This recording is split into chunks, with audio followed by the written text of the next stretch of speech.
Tirik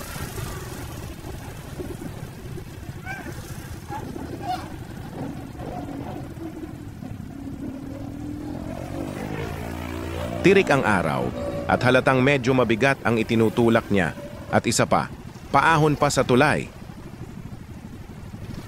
Hindi na ako nagdalawang isip na puntahan siya para kahit papaano ay makatulong ako sa maliit na paraan.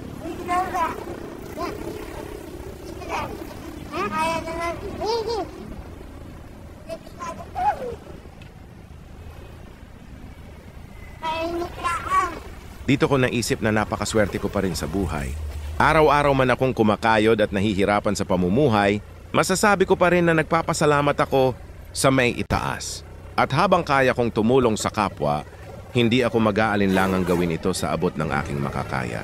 At dito, hindi na nakatiis si ate at tinulungan niya kaming makaahon.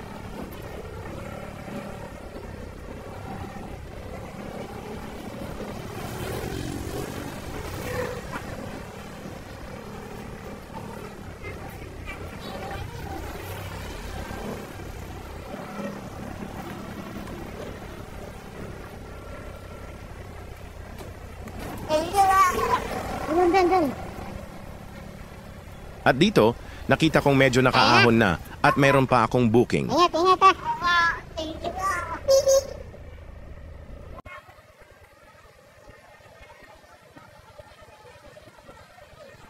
Kapag naiisip natin na sobrang hirap na ng buhay o parang ang bagal ng usad ng pangarap, natin balikan. Natin ang mga tulad ni kapatid. Nakakabilib ang tapang, tiyaga at dignidad niya sa pagharap sa hamon ng buhay. Lumalaban ng patas, tahimik pero palaban. Sana tayo rin kahit pagod, kahit hirap, lumaban pa rin ng may dangal at puso